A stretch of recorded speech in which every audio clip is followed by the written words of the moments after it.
Ở cuối tập 21, đúng vào lúc Lý Mộ Uyển gặp phải nguy hiểm, rất may Vương Lâm đã đột phá và lập tức đi ra lấy mạng hai gã trưởng lão đấu tà phái.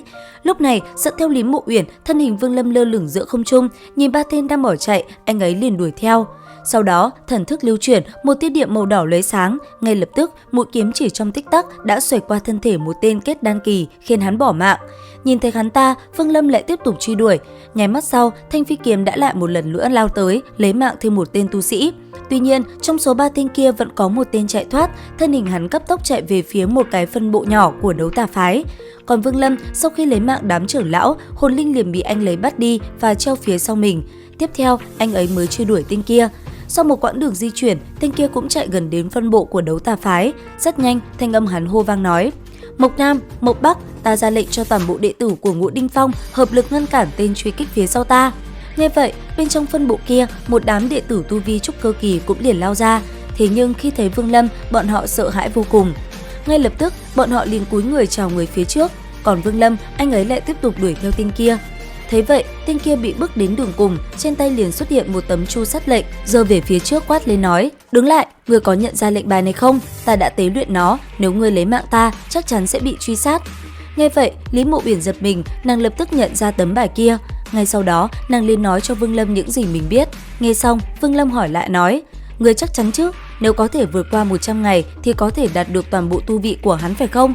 Thấy Vương Lâm hỏi vậy, Lý Mộ Uyển liền gật đầu. Cái gật đầu vừa dứt, Vương Lâm quát một chữ tử. Chỉ tích tắc sau, tên kia đã lập tức bỏ mạng. Sau đó, khối lệnh bài kia vỡ vụn, nó liền hóa thành một chữ diệt lơ lửng giữa không trung. Rất nhanh, Vương Lâm đã liền thu lấy hồn linh và chữ diệt đó. Xong xuôi, anh ấy liền cùng Lý Mộ Uyển trở ra, nhìn hai tên khi nãy, thanh âm anh ấy vang lên nói: "Tổng bộ của đấu tà phái có Nguyên Anh kỳ tọa trấn không?" Nghe vậy, hai tên kia sợ hãi, bọn họ lập tức nói toàn bộ sự tình cho Vương Lâm nghe. Cuối cùng, tra hỏi một hồi, Vương Lâm liền bắt bọn họ dẫn mình tới đó.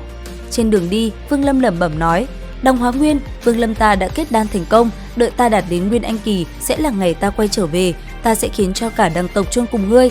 Nhớ kỹ, ngươi phải sống đợi ta đến lúc đó." Nghĩ tới đây, sát ý trên người Vương Lâm bạo ra, khiến người bên cạnh cảm thấy sợ hãi. Thế nhưng, khi Vương Lâm đang phi hành thì phía trước xuất hiện một tên tu sĩ đi tới. Nhìn thấy chu sát lệnh phía sau Vương Lâm, hắn ta cười lớn. Còn Vương Lâm mang theo ánh mắt lạnh lùng, anh ấy quát: "Chán sống ư?" Dứt lời, cực cảnh thần thức phóng ra. Ngay lập tức, nó đã liền đả thương tên kia. Thế vậy, gã trưởng lão béo ú kia sợ hãi. Ngay lập tức, hắn ta liền cầu xin Vương Lâm tha mạng. Sau đó, hắn ta liền giao bản mệnh tinh huyết cho Vương Lâm. Xong xuôi, tất cả lại tiến về phía trước. Thế nhưng đang đi, bọn họ bỗng nhiên dừng lại, bởi vì phía sau lớp mây mờ kia, hàng trăm tu sĩ đã xuất hiện. Lúc này, tất cả đều chăm chú nhìn vào chữ chu đỏ như máu trên đỉnh đầu Vương Lâm. Phía sau, ngay cả đám trưởng lão cũng thấy thèm thuồng. Thế vậy, đưa con mắt lạnh lùng nhìn xung quanh, Vương Lâm bình thản nói: "Đi tiếp đi, ai dám cản, sát." Dứt lời, thân ảnh anh ấy liền tiến lên. Thế nhưng, đám người kia vẫn không biết điều. Trong số đó, có một đám người lao lên muốn động thủ, thì chớp mắt, một màu đỏ đã lan tràn. Ngay lập tức, cực cảnh thần thức phóng ra, Vương Lâm rất nhanh đã liền lấy mạng mấy chục tên kia, khiến thân hình bọn họ cứ thế ngã xuống. Từng tên kêu lên thảm thiết như lợn bị chọc tiết vang lên, tất cả những tên còn lại lộ rõ vẻ kinh hãi, đều lui ra phía sau. Cùng lúc đó, ở một nơi cách đó ngàn dặm, 7-8 ma tu có bộ mặt già đang trầm ngâm không nói, chỉ là trong mày nhíu mặt nhìn Vương Lâm. Còn nam nhân kia, sau khi lấy mạng rất nhiều tu sĩ, anh ấy liền để ma đầu ra cắn nuốt mọi thứ ở nơi này. Thấy vậy, tên kia sung sướng liền vồ lấy tất cả. Cuối cùng, sau mọi việc, Vương Lâm liền tiến thẳng về phía tổng bộ của đấu tà phái. Ngay khi anh ấy gần tới nơi, một đám tu sĩ đã xuất hiện. Rất nhanh, Vương Lâm đã liền bị đám người kia lao tới tấn công. Thấy vậy, Vương Lâm liền phóng ra cực cảnh thần thức. Trong nháy mắt, rất nhiều tên yếu ớt bỏ mạng rồi ngã xuống. Đám tu sĩ già nua ở phía sau cũng liền hành động. Lấy một tên lão giả tóc bạc làm trung tâm, bọn họ liền cùng nhau kết hợp tạo thành một cái trận pháp. Nhất thời, một màu đỏ như máu liền phóng lên trời cao. Ở trung tâm cổ sáng đó, vị lão giả kia cũng thay đổi, một màu huyết sắc đã ăn sâu vào đôi mắt.